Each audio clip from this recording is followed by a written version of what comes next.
Welcome back, and thank you so much for staying with us here on SA Today. Now, the National Stokvel Association of South Africa, Nasasa, has warned people not to fall for the quick buck WhatsApp Stokvel scam. This after several WhatsApp groups have been targeting vulnerable people. The scheme promises those entering groups some high returns by simply investing just 200 rand. To take the discussion further now, I have in studio with me Andrew Lukhele. He's the founder and the chairperson of Nasasa. Good afternoon to you, Babu Lukhele. Thank you so much for joining us on SA Today. Afternoon to you. Now, firstly, what have you established as an organization, or rather as an association, regarding this WhatsApp group, Stokvel? Yeah, I think we received messages that there was a mushrooming of a new type of stokvels by the name of WhatsApp stokvels. Obviously, we take interest in everything that affects that sector. We appreciate innovation and creativity in the sector. But the modus operandi of these WhatsApp stokvels suggests that they are quick buck or quick money-making schemes. That's what concerns you the most. That is sustainable. But some people are saying that it's probably just gained popularity now. It's always been there. It's been there for some time now. I want to believe that the existence of pyramid schemes has been there with us for some time, but they operate in different names. So you see this as a pyramid scheme. It's not a Stokvel. I suggest, okay, let me give you certain characteristics of indigenous Stokvel. Yeah. Then we make a comparison. Now, a Stokvel is formed by people who know each other very well. It's sustained by the peer pressure and trust. Now, people who join stokvels don't just join it, they form it. So in other words, they belong to a stokvel from its inception. So they share the goals, the objectives of the stokvel. They determine the rules that will govern that stokvel by way of a constitution. They determine the amount of money that each member must contribute, even the payout terms. And the payout ratio is determined in the first meeting. In other words, if we were 12, we happen to contribute on a monthly basis, all of us are going to know when the money will come to us, or our turn to get the money. So basically there is a constitution that guides that particular So you're part of that. Now, if you look at the WhatsApp stokvels, people join irrespective of whether they know each other or not. So the person joining is faceless. The one recruiting is also faceless. It's a disaster in that case. All right, so it's more of a, what do they call them, push-push? Maybe it's a push-push? Yeah, they come by different names. So push-push would be one of them. But as it is now, have you perhaps received or heard of any complaints, people not getting their monies? Oh yeah, plenty of them. People phone us all the time complaining about this thing. And unfortunately, they join this thing voluntarily. You know, no one is forced into it. So the only remedy is to go to a law enforcement agency in the form of and all you police. can do is just to open that a case at a police station. That's it. We can't have a parallel police service. I read an article where this particular person was complaining that indeed the money was deposited into their account, but that particular transaction was reversed, meaning the payment was reversed immediately. So I would like deposit into your account and reverse it immediately. Well, I don't know how this thing operates. It's possible. So,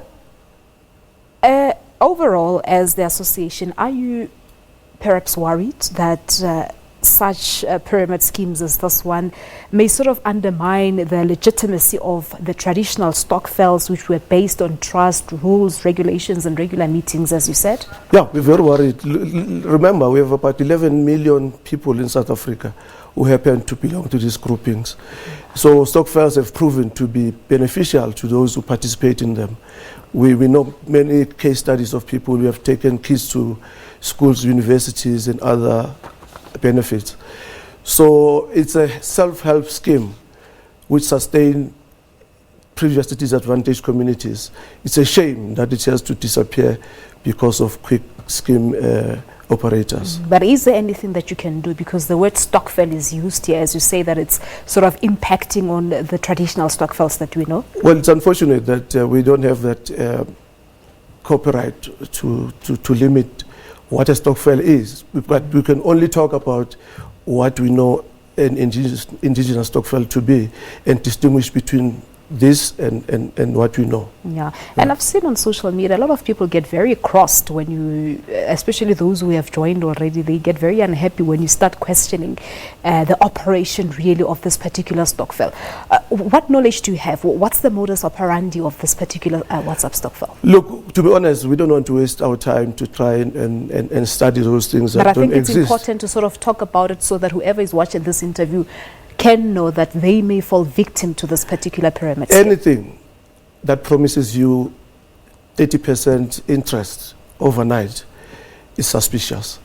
So you can call it whatever name, it is not sustainable. Because you must question what method are they going to use to generate that income that will come to you. If you can't answer that question, that thing is a scam. All right, so as we said earlier that it's very hard to sort of trace the perpetrators. We said that a person can only go as far as opening a case at the police station. But your message really to South Africans, as you said, Stokvels are doing quite well. I think they're contributing about 44 billion rands to the economy of South Africa every year. Your message, and perhaps how do people be on the lookout for such scams and pyramid schemes going forward? Look, I understand that people who operate these scams happen to be young people who are very impatient with the slow way of generating income. They look down upon those outdated modes of operating. They look at Stokvels as outdated, old people wasting time. I think they have to appreciate patience. Investment is about patience. There's no one in the world who invests money and get returns overnight. I think that's where you come in as Nasasa. Talk to us about your mandate really. What is Nasasa and what do you do? Nasasa was formed in 1988. Obviously, you don't just form an organization when everything goes well. By that time, in the height of apartheid, people were arrested for nothing, for being just members of Stokvels. There was a perception out there that Stokvels were illegal because by law, the law says anyone who takes deposit from people must be empowered or licensed to do so.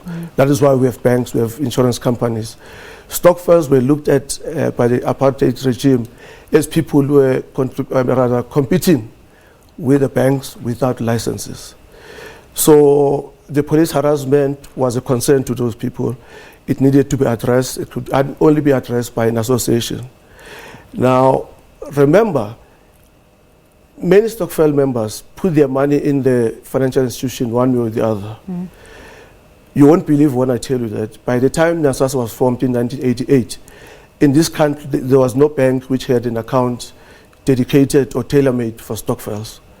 So people would look at Palisa and say, Palisa is a teacher, she sings well in church, we'll put our money via her personal account on behalf of the group. And I'm sure by law, if you do anything with that money, you are protected because it's your personal account. It's your account. So you can imagine the confusion of the people fighting over money because there was lack of a product that is tailor-made for them. All right, so there are Stokvel accounts now at banks, so you Nasasa facilitated that process. But how do you protect members of the different Stokvels, whether they are registered with Nasasa or not? Because the reality is the festive season is approaching and we're going to see and hear problems. But it's about like they literally disappear with people's money.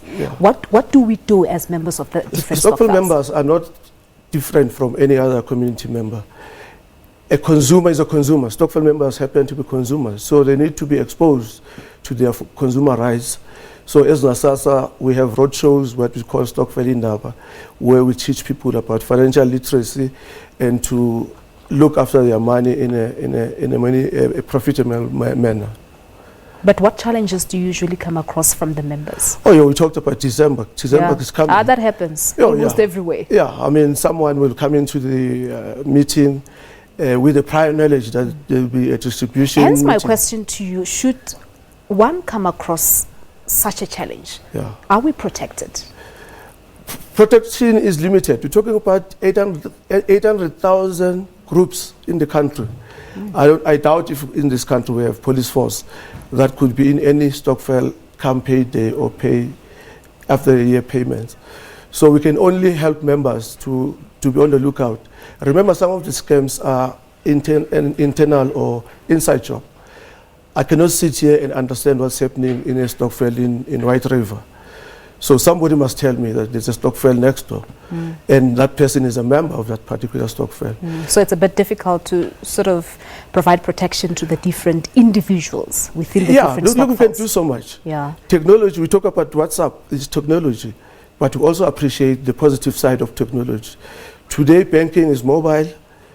Members can have their own accounts, come to the meeting and do all the other things, socialize and stuff, but money be deposited somewhere in the manner that is safe. So there must be that interface between the formal and the informal sectors. All right, time constraints, we have to leave it at this, but hope to have you back before the official start of the festive season so that we can talk about Cha-Cha. People are going to get their money. Thank you so much for coming through. I appreciate it. All right, well, there you have it. That's Andrew Lukhele. He's the founder and the chairperson of the National Stokvel Association of South Africa, Nasasa, talking to us about the Stokvel WhatsApp group. That's the Stokvel WhatsApp group, and basically saying that this is a scam. You need to be on the lookout. So I don't know, Peter, are you a member of any Stokvel?